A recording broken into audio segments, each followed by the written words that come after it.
E foi a vida de Sara 127 anos. Estes foram os anos da vida de Sara. E morreu Sara em Quiriate-Arba, que é Hebrom, na terra de Canaã, e veio Abraão lamentar a Sara e chorar por ela.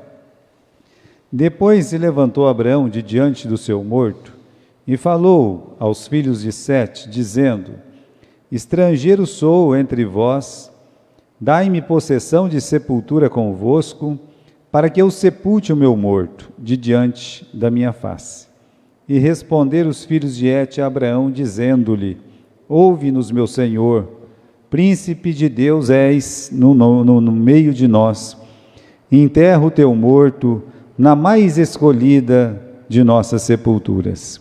Nenhum de nós te vedará sua sepultura, para enterrares o teu morto.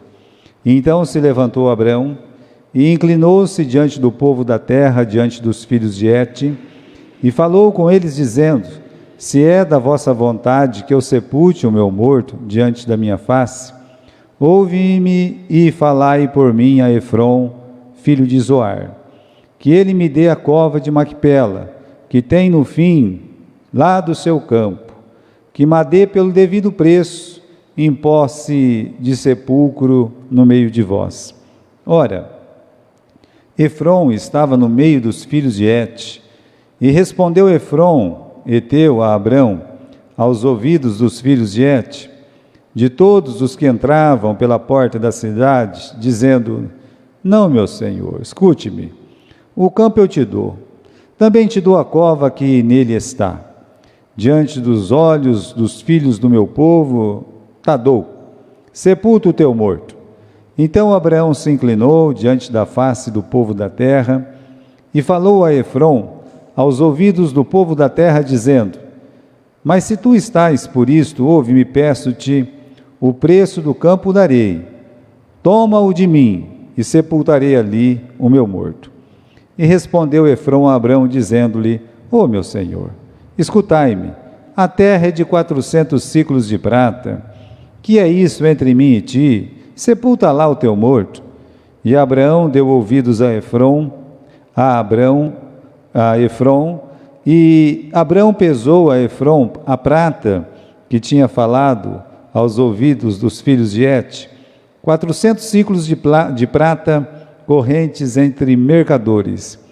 Assim o campo de Efrom, que estava em Macpela, em frente de Manre, o campo e a cova que nele estava, e todo o arvoredo que no campo havia, que estava em todo o contorno no seu redor, e assim se firmaram ou confirmaram a Abraão em possessão diante dos olhos dos filhos de Et, de todos que entravam pela porta da sua cidade.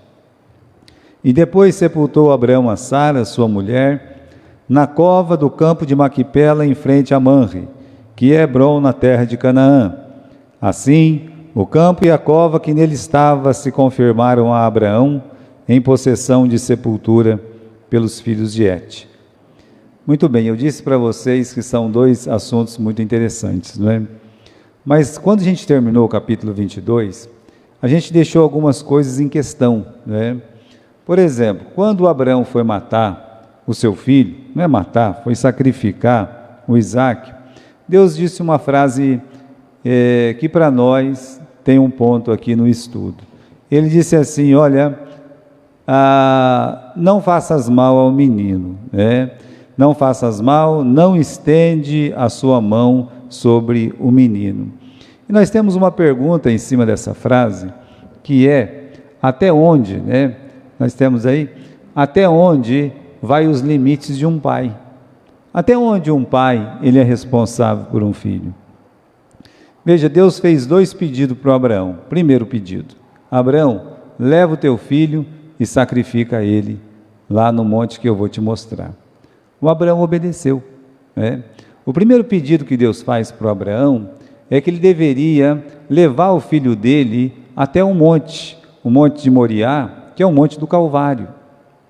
É um monte onde está o templo, que é onde está a casa de Deus. Então a nossa função, a nossa obrigação como pais, é pegar os nossos filhos e colocar eles dentro da igreja. Aí, meus irmãos, até onde vai esse limite? Bom, ele obedece a Abraão, ele leva o filho dele, ele cumpre o que está escrito no capítulo 18, que Deus disse: eu sei que o Abraão vai dar ordem para os seus filhos, e depois deles, para que guarde o meu caminho, quer dizer, que guarde os meus mandamentos. Então, o Abraão ensinou isso para Isaac.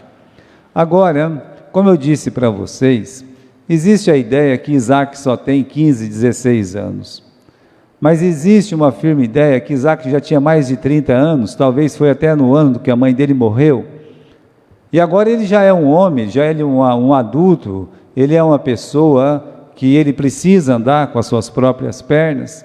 E Deus disse para o Abraão: Abraão, solte, desamarre, o momento de desamarrar o seu filho. Então, primeiro, ele é responsável para levar o seu filho até um monte, onde está o templo do Senhor.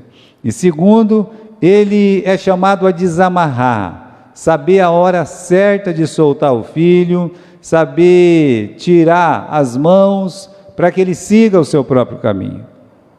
E chega um momento que o pai e a mãe, todos eles têm que fazer isso, permitir que o filho dê o seu próprio passo, permitir que o filho, ele siga o caminho. Uma semente foi plantada, e Deus plantou aquela semente no coração do Isaac, através dos ensinos do seu pai. E você vai ver comigo aqui no capítulo 22, no versículo 19, que Abraão voltou aos seus moços, e levantaram-se e foram juntos para Berseba, e Abraão habitou em Berseba. Quando ele subiu lá, por 2 vezes é dito que ele andou junto com o filho dele para chegar até lá. Que ele, Isaac, mais os meninos, os rapazes, eles foram juntos, e que os rapazes pararam perto do monte, e Abraão e Isaac subiram juntos lá. Mas agora a palavra de Deus diz que só Abraão desceu.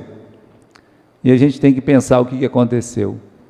É que porque o Isaac ficou, o pai dele foi, ensinou o caminho, ensinou a verdade, e agora o filho, ele faz o quê? Ele fica lá, ele está lá. Então, irmãos, nós devemos confiar em Deus, que depois de ensinar o caminho da verdade, os nossos filhos vão ficar nesse caminho. O Isaac, ele fica no Monte Moriá, ele vai ficar fazendo o que lá? Ele vai ficar aprendendo mais de Deus. Então é o momento certo de soltar, nós temos que aprender a levar, mas nós temos que aprender a soltar também. E aí a próxima preocupação de Abraão com seu filho vai ser no capítulo 24, quando ele pede para que Deus tome uma esposa para o Isaac. Mas o Isaac agora ele tem que tomar o seu próprio caminho. Ele vai se ver sozinho de novo em Berseba, não em Berseba, mas lá nos poços de Beer-Lahai, orando, meditando, confiando em Deus, para que Deus lhe dê uma esposa ideal. E vamos continuar aqui, meus irmãos. No final do capítulo 22, você tem o concursos de Deus, ou seja, você tem a forma que Deus trabalha. Nós sabemos que Isaac demorou para nascer, agora Isaac já é adulto, e chega uma notícia para Abraão quando ele está em Berseba, no versículo 20 do capítulo 22.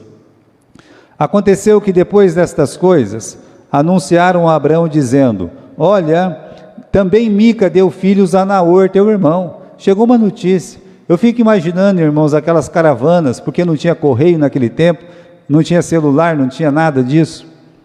Então chegava uma caravana, e talvez aquela caravana, o Abraão perguntava: ei, e aí? Você tem notícia lá de Harã? Harã ficava 700, 800 quilômetros de Berseba. Você tem notícia lá de Harã? Ah, nós temos notícia de Harã. Você conhece o Naor lá? Ah, conhecemos o Naor, sim, nós conhecemos, E aí, como é que está lá? Aí veio a notícia, A notícia é que, olha, a Milca deu filhos a Naor. Se a gente pensar, irmãos, que agora o Abraão tinha 75 anos, e agora ele tem 137 anos. Se você pensar que já faz mais de 50 anos que ele saiu de lá, ele está recebendo notícias da casa, da família dele, do irmão dele, depois de 50 anos. E aí então, depois de 50 anos, alguém diz, olha, não, conheço lá, eu conheço sim, né? Eu conheço. Aí no versículo 21, nasceu aí o Uz, o primogênito Buz, seu irmão Quemuel, pai de Arã, Quesed, Azo e Pildas, e Gelaf e Betuel. Betuel era a rapa do tacho, né? E Betuel gerou Rebeca. Estes 8 deu Mica a Naor, irmão de Abraão. E sua concubina, cujo nome era Reumá, deu também Teba, Gã, Tais e Maaca. Mas reparem, meus irmãos, que no versículo 23, o último dos filhos de Arã, Naor, com a Milca, era Betuel. E Betuel era pai de Rebeca. Perceba você que Deus, ele deu uma Rebeca aqui. E o Abraão ficou com isso na cabeça. Olha, tem uma menina lá, tem uma moça entre o povo de Deus. Era uma só, mas tinha, né? Ela está lá. E aí você tem o Isaac. O Isaac orando, meditando, pedindo a Deus uma esposa ideal, e a Rebeca crescendo lá na Mesopotâmia. Então Deus, ele sempre tem a pessoa ideal, ele tem. Não vá pensar que Deus se esquece de um filho ou de uma filha que ele tem. Não. Os filhos às vezes são precipitados, às vezes coloca os pés entre as mãos, a carroça na frente dos bois, mas Deus sempre tem a pessoa ideal, para um casamento ideal. Agora, falando em casamento ideal, morreu, meus irmãos, a Sara. Olha o versículo 1 do capítulo 23. E foi a vida de Sara 127 anos, estes foram os anos da vida de Sara. Apenas Sara e a Raquel têm mortes declaradas nas Escrituras, desses patriarcas, tá bom? E aí a palavra de Deus diz que ela morreu, versículo 1 está dito aqui, que ela morreu, tá? E eu acredito, irmãos, que, e é isso que eu chamo ela, morreu a escolhida de Deus. A mulher que Deus escolheu para ser a mãe do filho da promessa, não é uma pessoa qualquer. Porque Abraão chegou e disse para Deus, quando Deus disse, olha, a Sara vai ter um filho, ele disse assim, oxalá, viva Ismael diante da tua face, ou seja, eu já tenho um filho. E Deus corrigiu ele e disse, não, você vai ter um filho da sua mulher, da Sara.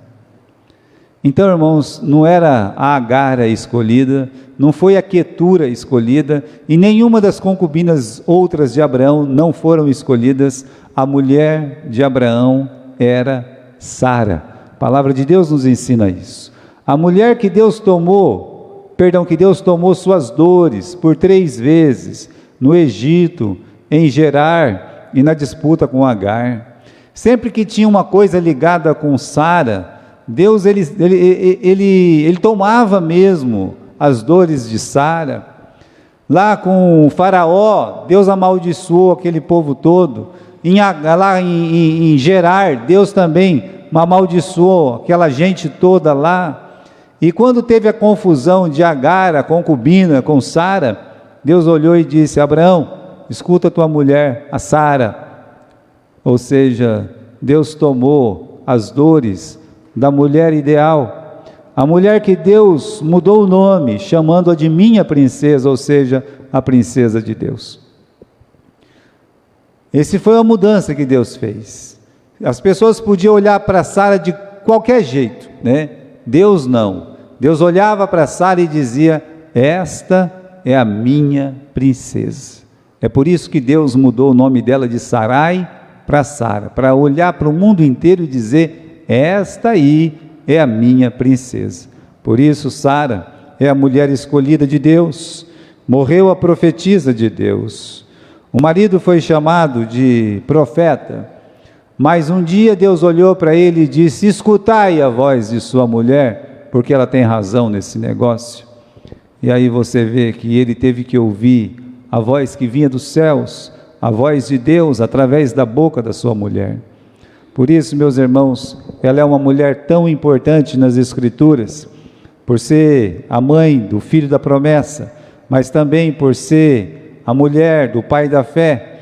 Se Abraão é o pai da fé, nós podemos olhar e dizer que a Sara é a mãe da fé. A palavra de Deus diz no livro de Hebreus que essa fé que estava em Abraão também estava em Sara. E assim a gente vê um casal perfeito. Abraão, a Bíblia diz no versículo 2, morreu Sara em Quiriate Arba, que é Hebrom, na terra de Canaã. E veio Abraão a lamentar e a chorar por Sara. Olha, primeiro a gente chora, depois a gente lamenta quando há morte. No caso de Sara foi o contrário. Primeiro ele lamentou, depois ele chorou. Isso tem, meus irmãos, um significado, porque o lamento é o elogio fúnebre, e o choro vai vir depois as lágrimas. Mas não é isso que acontece. Quando você recebe a notícia da morte de alguém, primeiro você chora, depois você começa a pensar. No caso de Abraão, ele nos ensina alguma coisa.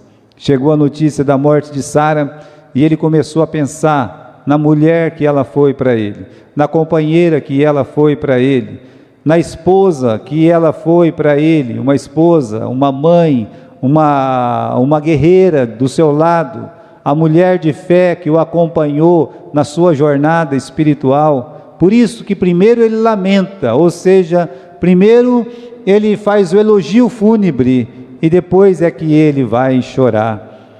Agora, irmãos, não é um choro, né? Um choro de emoção, é o resultado de uma vida de fé.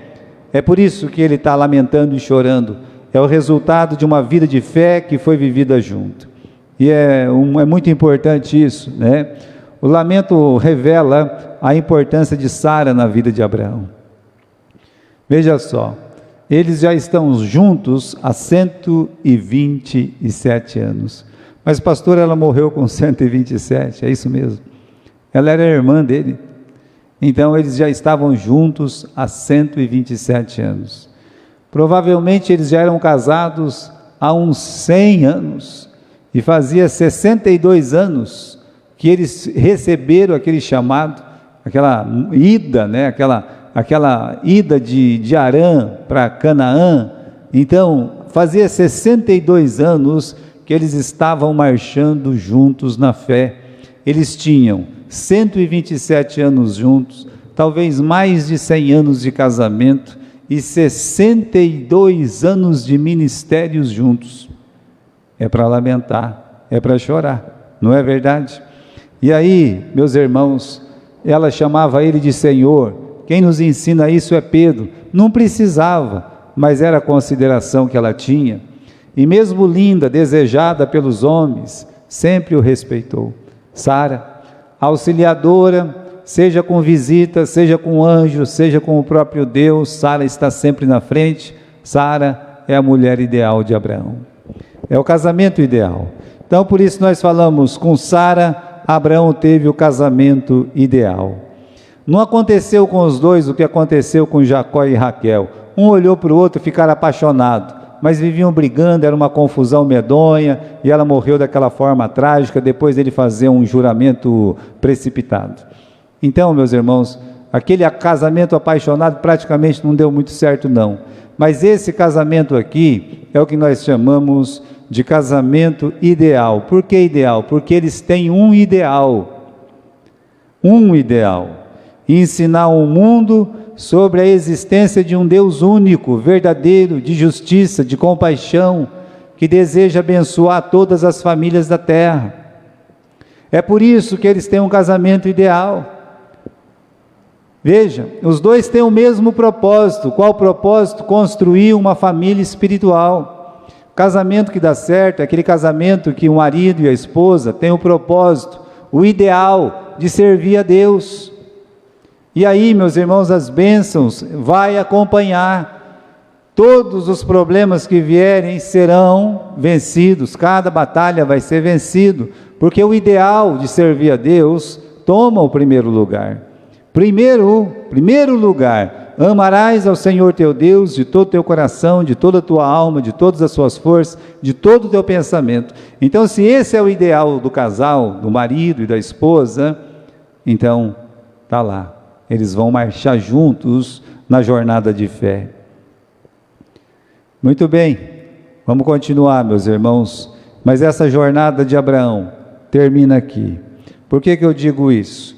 No capítulo 23, nós temos realmente o ponto final no ministério de Abraão. Eu sei que no capítulo 24, ele vai pedir para que o empregado, o servo, busque uma esposa para o Isaac. Ele vai fazer isso. Mas você vai perceber que Deus não falou mais com ele. Deus agora vai começar a falar com o filho dele. E uma vez que Deus começa a falar com o filho dele, Deus não fala mais com Abraão. Ele encerra aqui a jornada de fé dele, a aposentadoria. Não que ele não tem mais fé em Deus, não. Ele cumpriu o papel que ele tinha que cumprir com a Sara, agora a Sara se foi. E você vê, meus irmãos, que ele vai casar novamente, vai ter um monte de filho, né? Praticamente a gente nem conhece muito esses filhos, a não ser Amaleque, são poucos que a gente conhece. Ele teve filho com as outras concubinas que a palavra de Deus nem menciona. E aí você olha, né, e vê que com quem Deus trabalhou. Deus trabalhou com Abraão, com Sara e com Isaac. Então a jornada dele vai se findando aqui. E outra coisa, né? Foi a grande companheira de fé e de revelação. Sempre que Deus revelou alguma coisa para Abraão, a Sara estava do lado dele. Sempre. Foi sua companheira em todos os momentos. Não que ela era perfeita, não. Mas ele também piorou, né? Eles eram cheios de falhas. Teve fé para suportar a provação da esterilidade. Então ela teve fé, ela suportou, porque o livro de Hebreus diz que pela fé ela teve esse filho. Ela confiou em Deus. Mas ela tomou um voto precipitado, depois de 10 anos que eles estavam no Egito, pegou a Agar e colocou nos braços do seu marido, pagou caro por isso. Mas ela não deixou de ter fé, só enfraqueceu na fé. Ele teve paciência para suportar a falta de juízo de Abraão por 2 vezes, de forma trágica, até mesmo para a família, mas ela teve paciência para suportar a falta de juízo de Abraão. Então, ela sim, ela foi companheira do seu marido em todos os momentos, porque ela é a esposa ideal. Depois da sua morte, Deus não fala mais com Abraão, né, como revelava antes. Ele vai mandar buscar uma esposa, vai casar novamente, como eu disse, mas nós não temos mais registros de Deus falando com Abraão, né? Então esse é um ponto a ser considerado. Agora, aqui no capítulo 23, morreu, tem que enterrar, não é verdade? Não vai deixar o morto lá sem enterrar. Então vamos ver o comportamento, meus irmãos, do Abraão diante dos seus vizinhos, né? No capítulo 23, versículo 3, Abraão se levantou de diante do seu morto e falou aos filhos de Et: eu sou estrangeiro, sou peregrino entre vós, dai-me possessão de sepultura convosco, para que eu sepulte o meu morto diante da minha face. Responderam os filhos de Et a Abraão, dizendo: ouve, meu senhor, príncipe de Deus és no meio de nós, enterra o teu morto na mais escolhida de nossas sepulturas. Vamos ver como é que Abraão se via, e vamos ver como é que os estrangeiros, os moradores lá, os seus vizinhos o enxergavam. Há uma diferença de ótica aqui, de ponto de vista. Como é que Abraão se via entre eles? Ele diz: estrangeiro e peregrino eu sou entre vós. O Abraão estava disposto a ser amigável com todos. E ajudou o rei de Sodoma, de Gomorra, lembra, né? Era amigo de Aner, Escol, né? Manre, então ele era amigo dessas pessoas, só que ele não estava disposto a manter laços familiares com eles. Uma coisa é você ser um bom vizinho, ser gentil, outra coisa é você vender a sua fé. Há diferença. Então você tem a sua fé. Você, para ser, o seu vizinho chega e convida você, vamos fazer uma festa aqui? Vamos fazer uma festa? Vamos, né? Aí você não sabe como é que é o seu vizinho, você vai lá, aí você chega lá, é aquela bebedeira, aquele som horrível, músicas indecentes e tudo mais. Bom, não é o lugar para você ficar, você não conhecia, então você está desculpado. Mas se com antecedência você já sabe como é, aí a culpa não é dele, a culpa é sua. Então o Abraão, na hora de escolher uma esposa para o filho dele, ele fez certeza de dizer para o empregado: olha, não quero que você pegue ninguém daqui de Canaã, nenhuma das filhas dos cananeus, tá? Você vai longe, você vai lá na terra dos meus parentes, pensando já, como eu disse, em Rebeca. Por isso, meus irmãos, uma coisa é a nossa amizade, outra coisa é a nossa fé. Mesmo na igreja, né? Você está lá, se você seguir o mau caminho, você vai se dar mal, né? Seja com quem for. Por isso, olha lá, olha o ensino do Abraão. Ele se considerava um estrangeiro. Eu não sou um de vocês. E não era mesmo. Agora veja como ele é chamado no versículo 6, de príncipe de Deus no meio de nós. Esse é porque o comportamento de Abraão era principesco, era muito bom, né? E é uma declaração favorável aí. Só teve uma pessoa, na verdade duas, né? Mas em Canaã só teve uma pessoa que desaprovou Abraão, que foi o Abimeleque, e com justiça. Mas o mesmo Abimeleque é aquele que tece elogios e revela que Deus é com Abraão no capítulo seguinte. Ou seja, o Abraão conseguiu reverter aquele mau testemunho que ele deu no capítulo 20, ele reverte no capítulo 21. Então agora ele é chamado de príncipe de Deus, um homem escolhido de Deus no meio deles. Por que eles disseram isso? Porque eles viam o seu comportamento, eles viam o seu testemunho, e principalmente, eles viam que ele só tinha um Deus, que ele seguia aquele Deus invisível, aquele Deus que para eles era uma coisa muito esquisita, absurda. Eles estavam acostumados a adorar animais, a natureza, o sol, a lua. E aí aparece Abraão sacrificando para um Deus que ninguém vê, e que ele dizia que era o Deus Altíssimo, que ele dizia que era o Criador dos céus e da terra, um Deus que quando o rei de Sodoma disse, pega tudo para você, ele disse, olha, eu levantei a mão ao Deus Altíssimo, Criador dos céus e da terra. É um testemunho, meus irmãos, sem igual. Então ele falava de Deus para os vizinhos dele, e os vizinhos dele viam o culto que ele fazia. Enquanto que no culto deles tinha danças obscenas, no culto deles tinha sacrifício de crianças, no culto de Abraão tinha um sacrifício, mas de um cordeiro, tinha hinos, tinha oração, tinha palavra, e aí eles viam isso, e viam a diferença. Então, se você quer fazer a diferença aonde você vive, você tem que ser diferente, como Abraão foi diferente. Você tem que se sentir diferente. Você não pode se sentir um deles, não dá certo isso. A igreja que quer se sentir nós somos igual ao mundo. Não, nós não somos igual ao mundo. Uma vez que nós vendemos o que nós temos de mais precioso, que é a nossa fé, nós perdemos toda e qualquer característica. Aquela que realmente mostra Jesus Cristo da Bíblia, o Jesus Cristo da Bíblia. Então Abraão, ele diz, olha, eu quero comprar uma cova aqui, e ver quanto que vocês podem me vender essa cova, né?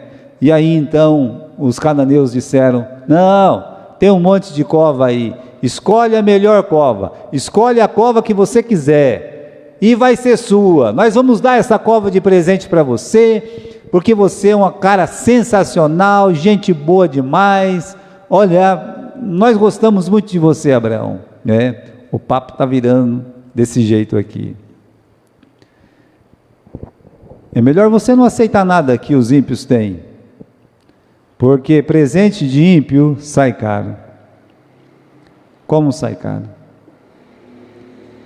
A gente fica pensando as coisas que nós já aceitamos de ímpios e como aquilo saiu caro para nós.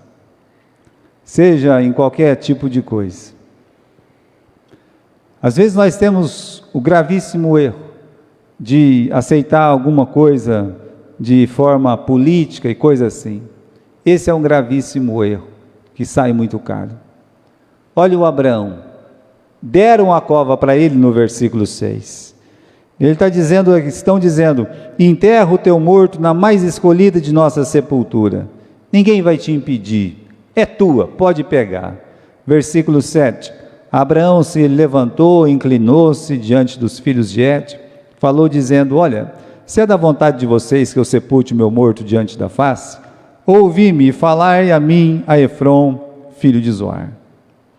Bem, está todo mundo na porta da cidade, os homens mais importantes estão na porta da cidade, todos os fazendeiros estão ali na porta da cidade, e o Abraão olha para eles e diz, olha, se vocês querem que eu realmente enterre meu morto numa cova de vocês, fala aí com Efrom, ele tem uma cova que me interessa, fala com ele aí, porque a cova que ele tem me interessa muito, para ele colocar o preço, diz o versículo 9, fala que eu quero aquela cova, a cova de Maquipela, que está lá no final do campo dele, né? Eu quero aquele pedacinho de chão lá, mas eu quero pagar.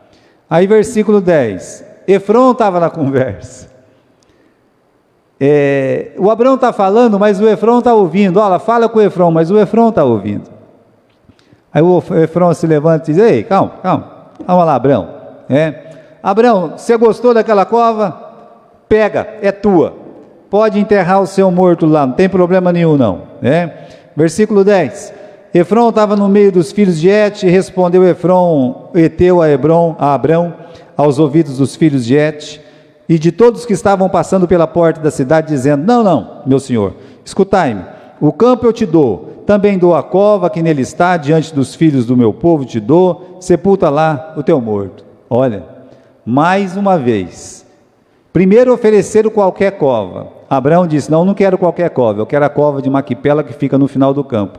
Agora o próprio dono diz, não, é tua, pode pegar, sirva-se, eu te dou. Aí no versículo 12, Abraão se inclina novamente sobre a terra, versículo 13, e falou a Efrom, aos ouvidos de todo o povo da terra, dizendo, olha, mas se tu estás por isto, ouve-me, peço o preço do campo eu vou te dar, toma de mim, e eu vou sepultar ali o meu morto.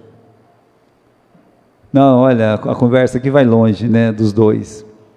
Um fala, não, eu te dou, o outro fala, não, eu não quero não. Eu só vou enterrar meu morto se você me vender. Coloca o preço, que aí sim eu pego, compro, e depois de comprar, eu enterro meu morto lá. E aí, meus irmãos, que a gente vê o que é um árabe, no versículo 15. O Efrom falando com Abraão, meu senhor, escutai-me, a terra é de 400 ciclos de prata, o que é isso entre mim e ti? 400 ciclos de prata, meus irmãos, é 200 diárias de trabalho. 200 diárias de trabalho é mais de meio ano de salário. Então, se o salário está R$1.000, ele estava pagando ali R$6.000. Agora, a diária antes valia mais que a de agora. Então, e se fosse uma diária americana, quanto que não seria o preço disso aí? Ou seja, o Abraão quer um pedacinho de terra, com uma cova que está dentro, e eles pedem um absurdo, mas caro mesmo. Pois bem, é caro? O Abraão vai fazer o seguinte, no versículo 16, ele vai pesar, a Efrom a prata, que tinha falado aos filhos de Et, versículo 17, assim o campo de Efrom, que estava em Maquipela, em frente a Manrê, o campo, a cova que estava nela, todo o arvoredo que no campo havia, que estava em todo o seu contorno ao redor, se confirmaram a Abraão em possessão dos filhos de Et, de todos os que entravam pela porta da cidade. Então Abraão faz o quê? Ele dá um exemplo de sabedoria aqui para nós, irmãos. Se valia 400 ciclos, sem ninguém morto lá dentro, imagine quanto que valia com o morto lá dentro. E para tirar o morto depois, né? Eles iam cobrar o que eles queriam. Às vezes, teve um irmão, né? Eu vou construir uma casa, né? O fulano lá pediu uma casa, o pai da moça deu uma casa para ele, né? Aí ele foi lá, construiu a casa. Aí ele queria vender a casa. Aí o pai disse: não, mas eu dei para vocês morar, não dei para vocês vender, né? Ficou aquela questão tudo. Olha, essa questão foi parar na justiça praticamente. Imagine você, né? Construiu uma casa no terreno de outra pessoa, aí dá no que dá, não é verdade? Não dá certo.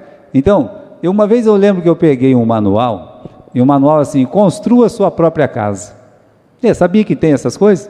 Mas era um manualzinho assim de papel, né? Primeira coisa que veio escrito, primeiro de tudo, está escrito assim: certifique-se que o terreno é seu. Só disse isso, né? Certifique-se que o terreno é seu. Eu pensei: isso é bom, né? Porque ele vai construir uma casa, às vezes o terreno não é dele. O que vai acontecer? Toda a construção no final vai ter dado por perdido, não é verdade? Então essa é a primeira coisa. Então Abraão, antes de enterrar um morto, ele certificou que o terreno era dele. E está lá até hoje, a cova de Maquipela. Ele paga, meus irmãos, o preço justo. Ele não recebe favores financeiros. Ele paga em dinheiro, aqui no versículo 17 e no versículo 18. Ele reconhece e firma diante de todo mundo. Vocês acham que cartório é coisa nova? Não, é coisa antiquíssima. Lá na porta da cidade, então, tudo se resolvia lá, e eles comprovou, reconheceu, firma, registrou bonitinho, pegou a escritura na mão e saiu dizendo: agora sim, versículo 19, depois sepultou Abraão a Sara. Então, comprar o terreno antes de enterrar um morto é um voto de sabedoria. É a única coisa que Abraão comprou de terra nesse mundo. Agora, é a primeira e única, pode voltar um aí, meu filho, possessão de Abraão foi essa sepultura, a cova de Maquipela. Revela 3 realidades para nós. Primeiro, a realidade do pecado. Sara é escolhida de Deus, é uma pessoa maravilhosa, talvez foi uma mãe sem igual, esposa maravilhosa, mas ela morreu. Sabe por quê? Porque o salário do pecado é a morte. Sempre que a gente vê uma cova, lembre-se disso: o salário do pecado é a morte, nós vamos morrer. Segunda realidade, a da ressurreição. Então, de Cristo, da nossa, comprando uma cova, esperando o dia da ressurreição. E nós devemos pensar, meus irmãos, que Cristo, ele saiu de uma cova, quando ele ressuscitou. Então, as sepulturas, os sepulcros um dia vai ter que dar os seus mortos. A terra vai dar os seus mortos. Os mares vão dar os seus mortos. Porque muitos morreram afogados nesse mar, e além de mais, quando está no navio, o navio afunda, ou morre no navio e joga lá no mar, não é na terra. A realidade do pecado, a realidade da ressurreição, mas principalmente a realidade da fé, a realidade da fé, porque ele tinha certeza que os filhos dele iam herdar aquela terra. Ele tinha certeza, demorou. O Jeremias comprou uma terra que os descendentes dele só podiam aproveitar depois de 70 anos. O Abraão, ele está comprando aqui uma terra, ele vai morrer, a Sara morreu, ele vai morrer, o Isaac vai morrer, a esposa de Isaac, a Rebeca vai morrer, o Jacó vai morrer, e depois a Lia, ela também vai morrer. Os 6 casais estão enterrados nessa cova, os 6. E só depois de 400 anos dessa conversa que Deus teve com Abraão, ali no capítulo 17, é que os filhos, os descendentes de Abraão vão tomar posse da terra. Ou seja, Abraão estava comprando uma coisa que os filhos demorariam mais ou menos uns 400 anos para tomar posse. Sabe como é que chama isso? Fé. Fé de que o que Deus prometeu, Ele é poderoso para cumprir. Se Ele disse que ia dar aquela terra, então já vou comprar até uma cova nela aqui, porque os meus descendentes vão voltar, e eu quero que eles saibam onde eu fui enterrado com a minha esposa. Fé, isso é fé.